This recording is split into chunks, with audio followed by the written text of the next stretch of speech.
Começa agora o Jornal Foco do Brasil, Compromisso com a Verdade.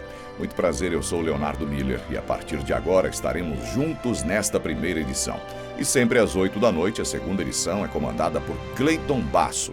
Desde já, confira se o sino de notificações está ativado para receber as nossas atualizações e ficar sempre muito bem informado. Além disso, deixe seu comentário, participe do chat ao vivo. O Foco do Brasil é um jornal independente e só é possível por conta da sua audiência e apoio. Então curta, compartilhe esse vídeo e torne-se membro do nosso canal. Vamos agora às principais manchetes desta edição. O ministro da Justiça Anderson Torres divulgou em suas redes sociais que solicitou à Polícia Federal que abra uma investigação para apurar a divulgação de um vídeo em que o presidente Jair Bolsonaro aparece caracterizado em meio a um atentado durante uma motociata. O conteúdo em questão mostra um vídeo sendo reproduzido numa grande produtora, onde um suposto presidente aparece com a faixa presidencial e liderando um grupo de motociclistas para, em seguida, surgir caído no chão, ensanguentado, com uma flecha em seu pescoço. O vice-presidente Hamilton Mourão comentou o caso em seu Twitter e classificou o episódio como imoral.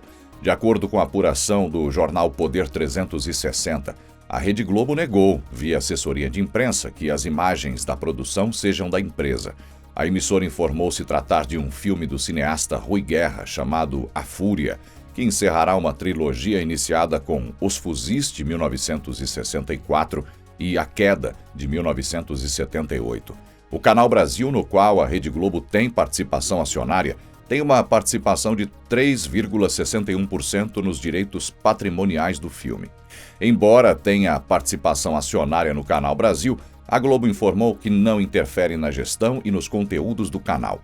Veja parte das filmagens do longa-metragem que encena um atentado contra o presidente Bolsonaro.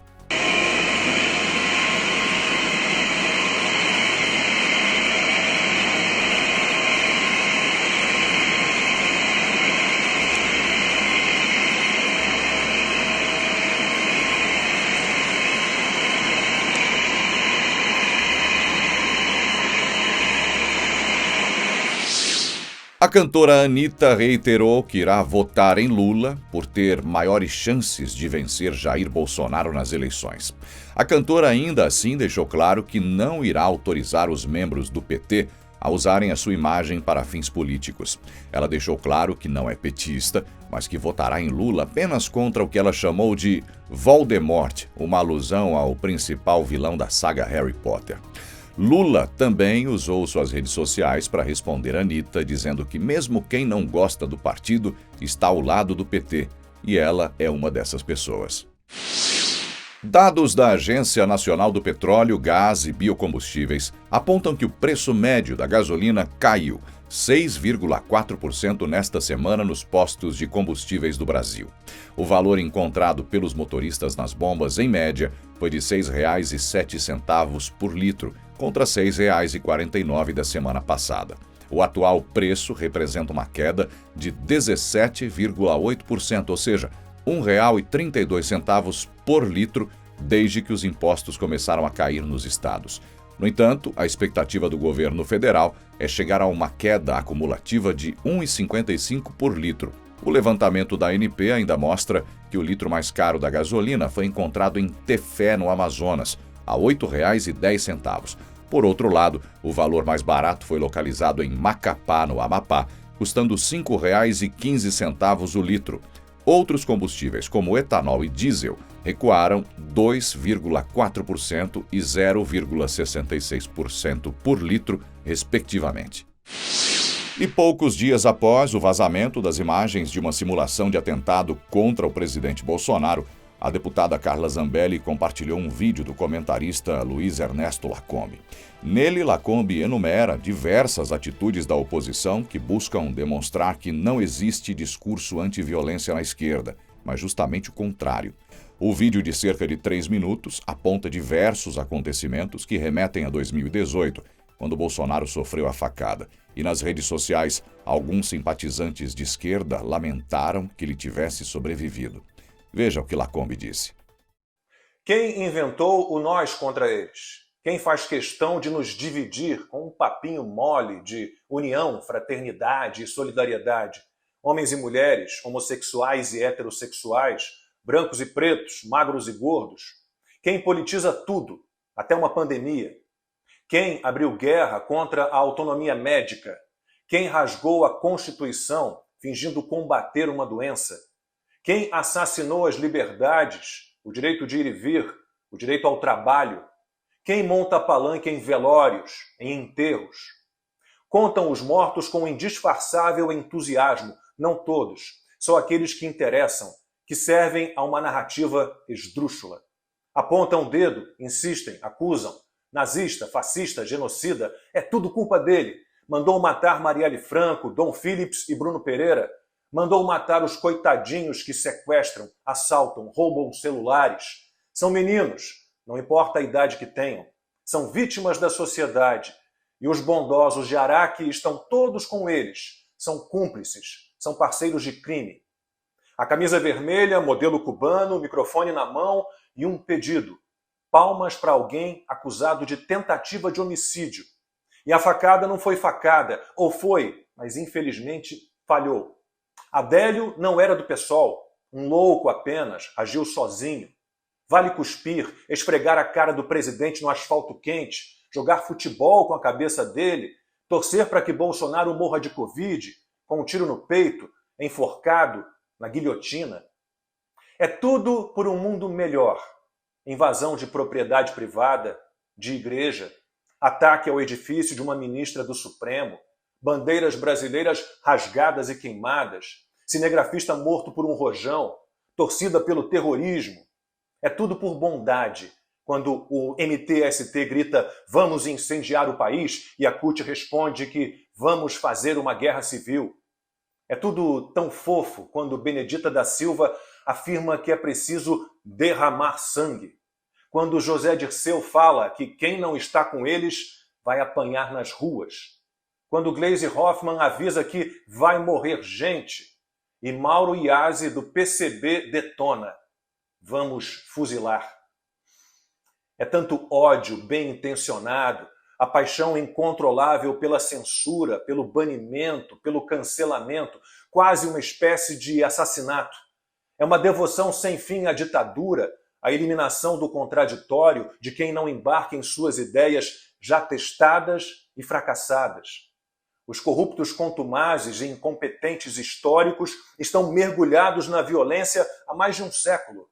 E se os estúpidos e selvagens estão por toda parte, em todos os lados, desde que o mundo é mundo, eles sempre serão encontrados, em sua grande maioria, abraçados àqueles que também não se livram do amor pelo ódio. A Força Aérea Brasileira participou de um encontro inusitado nesta semana. Durante a RIAT, uma das maiores feiras de aviação do mundo, alguns militares tiveram a sorte de encontrar com o ator Tom Cruise, o eterno protagonista do filme Top Gun. O vídeo compartilhado nas redes sociais da FAB mostra o ator sorridente e posando com alguns integrantes da FAB. Ele ainda aproveita e manda um alô para todos os militares do Brasil. Veja o vídeo.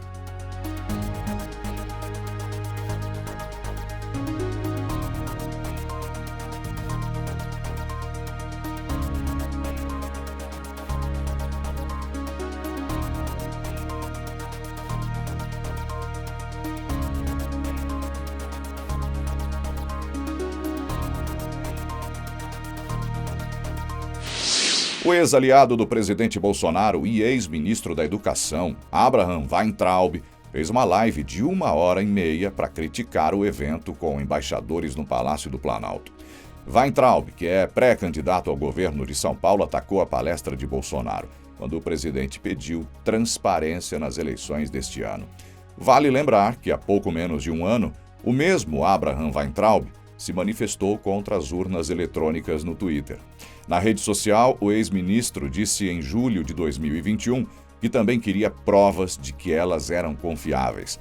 Veja um trecho do que Weintraub disse durante a live. O primeiro que ele estava caído, e o segundo me pareceu um discurso já da derrota. Ele já está preparando um discurso por que ele perdeu as eleições. Essa é a minha impressão. A razão dele chamar os embaixadores é porque o Fachin foi falar com os embaixadores. E aí ele, sei lá, teve a brilhante ideia, quis ocupar o espaço, sei lá por quê. Em vez de mandar o França fazer isso, talvez o França não obedecesse ele, porque o França é Michel Temer, né? Então, talvez ele resolveu fazer isso aí. Que não faz sentido mesmo o presidente fazer uma reunião para falar com os embaixadores. Mas a novidade para mim foi que caracterizou, porque das outras vezes ele estava com mais punch, ele estava com mais pegada. Não, por quê? Não sei o que lá. Ainda tinha aquela bravata, porque eu vou enfrentar e vou impedir e tal. Dessa vez ele estava realmente murcho, quase que pedindo, por favor, pô, eu sou um cara democrata, eu vou respeitar o resultado, mas, pô, não é justo. Muito pipi mole, o pipizinho dele bem mole. Em conversa com apoiadores nesta terça, o presidente Jair Bolsonaro revelou que conversou com o presidente da Ucrânia, Volodymyr Zelensky. Entretanto, o presidente optou por não destacar o tema da reunião, por se tratar de segredo de Estado entre ambas as nações. Bolsonaro também reforçou que torce pela paz na região e sabe que a situação importa a muitos brasileiros e ucranianos que residem no Brasil, como no Paraná. Veja o que ele disse. A gente é obrigado a importar diesel de fora. Estamos negociando com a Rússia agora a importação de diesel. Não me pergunte que foi tratado. Ontem ele ligou para mim, né? O presidente da Ucrânia, conversei com ele. Lógico, tem uma turma, né, uns 600 mil pessoas interessadas que moram no Paraná, que são descendentes de ucranianos. Mas eu sou presidente do Brasil. Quero a solução, quero a paz. Isso que é o bem da gente. Conversei com ele. Primeira vez na face da Terra. Olha só, tem, logicamente, tudo que você faz no mundo tem reflexo pra gente. Mas, às vezes não é tanto assim. A guerra tem um problema no combustível? Tem. Mas, no meu entender, está potencializado. O que está acontecendo com a Europa? Estão fechando o registro de gás para lá. Faltou energia, vai ter que procurar em outro lugar. Não tem gás para vender no mundo. O Brasil tem tudo. Tem tudo. É por isso que a maioria é por isso que os grandes países não querem nosso sucesso. Tudo. O comentarista Alexandre Garcia analisou o enfoque dado pela imprensa à cobertura da palestra do presidente Jair Bolsonaro nesta semana, que tratou sobre a necessidade de eleições transparentes e seguras em outubro. Na avaliação de Garcia, os embaixadores presentes se sentiram prestigiados pelo convite do presidente Bolsonaro, ao contrário do que parte da mídia deu a entender. Veja o que ele disse. Ele fez esse encontro porque sabe que as notícias brasileiras vão para o exterior deformadas, distorcidas. Então ele quis ser a fonte primária, falar ali olho no olho do representante do governo estrangeiro. E o que eu ouvi hoje, conversando com embaixadores, confirma isso. Porque de manhã eu vi um noticiário dizendo uma coisa, à tarde eu ouvi outra, de embaixadores que têm base aqui em Brasília. Começar que disseram que eram algumas dezenas, menos de 50, menos de 40. O embaixador me falou, olha, mais de 100 tranquilo, estavam todos lá. Só senti falta dos asiáticos, que deve ser algum problema de informação que não foram. Os embaixadores ficaram descontentes. Todo mundo se sentiu alvo de uma deferência do presidente da República, expondo uma questão, uma preocupação doméstica, que é mostrando o inquérito policial do hacker que andou passeando nos computadores do TSE. Né? Aí, ao contrário, os embaixadores se sentiram prestigiados. Né? E não foi o presidente Bolsonaro que começou essa história de internacionalizar uma questão interna. Foi o ministro Fachin, né, que convidou embaixadores para falar para mostrar a segurança, a transparência das eleições. Né? E mais do que isso, eles saíram se perguntando, bom, vamos esperar o resultado desse inquérito da Polícia Federal, as consequências dele, porque é o maior interesse pelo país. O Brasil vende alimentos para 150 países do mundo. Né? O Brasil é a grande potência da América do Sul. Né? E mais, ninguém contou isso. Os embaixadores ficaram lá conversando com o presidente, teve gente que ficou 1 hora conversando, uma conversa amistosa, franca. Alguns saíram porque tinham compromisso, se despediram, cumprimentaram o presidente, agradeceram e foram embora. Outros ficaram 20 minutos, meia hora, 40 minutos, até 1 hora. O ministro de Minas e Energia anunciou a criação de 4 grupos de trabalho em conjunto com as entidades e empresas que integram o setor de energia para a construção de 10 projetos de lei com o objetivo de aperfeiçoar o marco legal energético brasileiro. O anúncio ocorreu durante a abertura do Fórum Energias Limpas, Renováveis e Emissão Zero 2050, promovido pelo Instituto Nacional de Energia Limpa. O evento reuniu as principais instituições do setor no país para debater estratégias a fim de alcançar uma matriz energética 100% limpa e sustentável. No discurso, o ministro destacou a importância da agenda ambiental para o governo e convidou os participantes do fórum para discutir por 6 meses as necessidades do setor.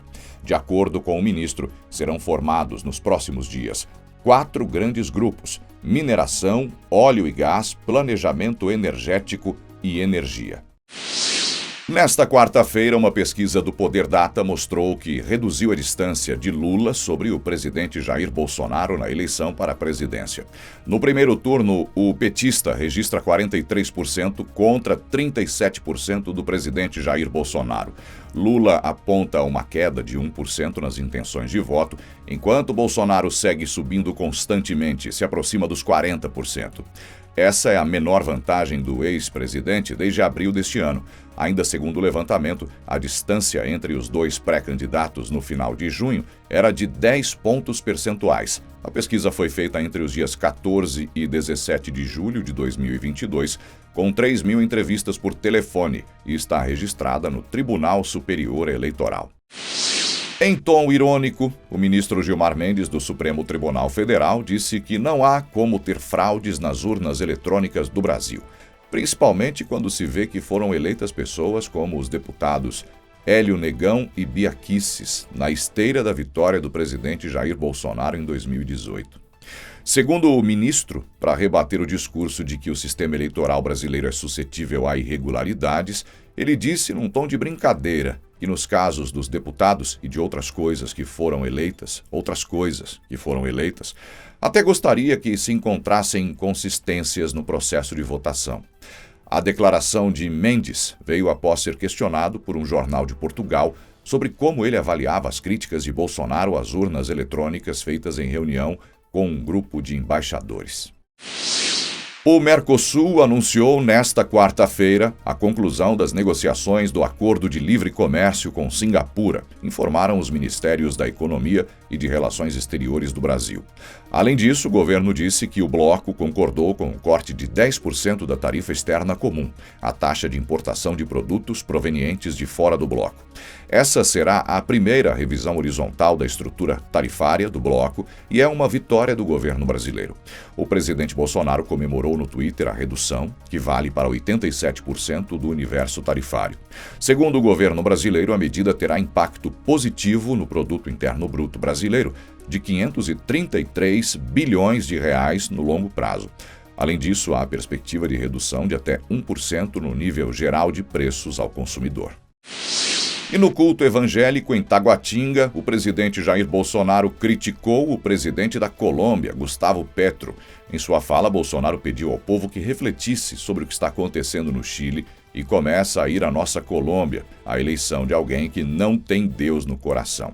Vale lembrar que Petro é um ex-guerrilheiro e representou a chegada da esquerda ao poder no país vizinho pela primeira vez. Aos presentes, Bolsonaro voltou a comentar a redução do preço dos combustíveis na ponta da linha, após políticas de desoneração. Ele disse que a inflação será negativa no mês de julho, mas que não é fácil lutar contra um lobby como o dos combustíveis. Após o culto, Bolsonaro foi ao estádio Mané Garrincha para assistir ao jogo do Flamengo contra o Juventude pelo Campeonato Brasileiro. Um parecer da área técnica do Tribunal de Contas da União afirma que os pagamentos das diárias aos procuradores da Operação Lava Jato foram regulares e não violaram o princípio da economicidade. A decisão foi tomada depois que auditores analisaram as alegações feitas pela defesa dos procuradores que atuaram na operação. O órgão técnico do TCU concluiu que não houve irregularidade e ainda sugeriu o arquivamento do caso. Segundo o parecer, não há nos autos evidências de que os procuradores se beneficiaram indevidamente do pagamento irrestrito de diárias e passagens durante as suas atuações. Desde 2020, o TCU apura suspeitas de irregularidades e danos aos cofres públicos com os pagamentos de diárias e passagens a 5 procuradores da Lava Jato entre 2014 e 2020. Os valores investigados somam mais de 2,5 milhões de reais. Entre os citados no processo estão Deltan Dallagnol, ex-procurador e ex-coordenador da Força Tarefa, e Rodrigo Janot, ex-procurador-geral da República. Dallagnol comemorou a decisão do TCU e disse que o relatório mostra que o pagamento de diárias aos procuradores foi absolutamente legal, regular e que não tem nenhuma irregularidade nesse caso. O caso foi enviado à área técnica, por ordem do ministro do TCU, Bruno Dantas, e ao relator do caso. Ele viu indícios de irregularidade no pagamento aos procuradores. Agora cabe a ele definir se vai determinar novas diligências e levar o processo a julgamento ou se arquiva o caso. Conversando com apoiadores nesta quinta-feira, o presidente Bolsonaro tratou de diversos assuntos polêmicos recentes. Bem-humorado, o presidente relembrou ataques de opositores e da imprensa, como a simulação de um atentado contra ele numa cena em um filme do diretor Rui Guerra, que ainda não foi lançado. Para esses críticos, o presidente reforçou que está priorizando o povo e a sua liberdade. Ele ressaltou as ações recentes do governo para manter a economia de pé e garantiu que preza pela autonomia dos brasileiros. Veja um trecho da conversa do presidente com os apoiadores. Agora, a liberdade, o pessoal pensa que é de uma hora para outra, vai perdendo aos poucos. É igual quando o casamento vai indo embora. Quem é mais velho vocês não vão sentindo, né? Igualzinho um sapo na água quente, né? Vai deixando, faz isso, faz aquilo. Né? Quando prenderam o deputado, imediatamente eu soltei ele. Porque se deixa, se prende o deputado, 9 anos de cadeia. Por palavras e opiniões. E acusa a mim de ser ditador. Vê se eu censurei uma página um dia. Não falta a página dando pancada em mim o tempo todo, jogando futebol com a minha cabeça. Agora estavam fazendo um filme no Rio, uma cena executando os motociclistas, que era eu. Viu lá o vergalhão atravessar meu pescoço? A cara é minha, parece que sou eu que estou lá. Isso é ódio do bem. É ódio do bem, mas a gente está em oração pelo senhor, com certeza. Mas o que tem jogo para todo mundo aqui, pessoal? Esse país é maravilhoso. Não tem melhor, não tem melhor. Tivemos um problema com o petróleo, trabalhei um ano duro em cima disso, apanhei pra caramba. E enfrentar o lobby das petrolíferas, pô, não é o lobby mais forte que existe. O deputado federal Eduardo Bolsonaro, do PL de São Paulo, gravou um vídeo informando que entrou com uma ação contra a também deputada Tabata Amaral, do PSB paulista, no Conselho de Ética da Câmara. Eduardo condenou a atitude da colega congressista, que, segundo ele, trabalhou para boicotar o evento de lançamento do presidente Bolsonaro à reeleição neste domingo no Maracanãzinho. Ele disse que a esquerda é incapaz de promover eventos em locais públicos e informou que o PL tomará providências contra o que classificou como jogo sujo de Tabata. Fala, pessoal. Na incapacidade de lotar os seus eventos e sem ter condições sequer de pisar nas ruas, porque ninguém aparece, os aliados do Lula, como a deputada Tabata Amaral, estão incentivando os internautas a entrarem no link de convite para o evento de lançamento da candidatura do presidente Bolsonaro, que será no Maracanãzinho agora, dia 24 de julho, a se inscreverem com a intenção de lotar o evento e não irem lá participar, para dar ares de que o evento do Bolsonaro estaria vazio. Bem, primeiro, estou informando que através do PL a gente está entrando no Conselho de Ética contra a deputada Tabata Amaral, porque isso daí não é normal, isso não é jogo limpo na eleição, isso daí é trapaça, é falsificação, é quase um ataque hacker, e a gente não vai admitir.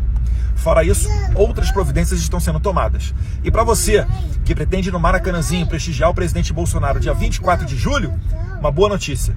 Pode chegar lá que mesmo sem inscrição, se tiver espaço físico, você vai poder entrar. E se porventura, né, não conseguir mais ter espaço para entrar, telões serão disponibilizados do lado de fora. Então, tamo junto. O mal não vencerá, essa esquerda não vai prosperar, não vai voltar para assaltar o brasileiro de novo. Um abraço, fiquem com Deus. A deputada estadual Janaína Pascoal, do PRTB de São Paulo, foi às suas redes sociais nesta quinta para ratificar a sua intenção de concorrer ao Senado pelo Estado paulista.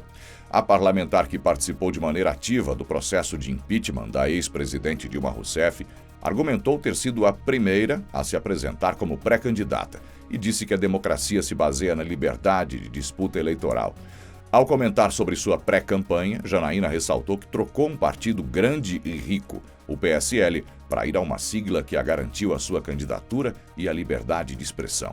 Por fim, Janaína pediu aos agentes políticos que não peçam mais para ela desistir da sua corrida ao Senado por São Paulo. E assim chegamos ao final de mais uma edição do Jornal Foco do Brasil. Novamente, não se esqueça de se inscrever no canal, seja membro e não perca hoje à noite a segunda edição do Jornal Foco do Brasil com Cleiton Basso. Até amanhã.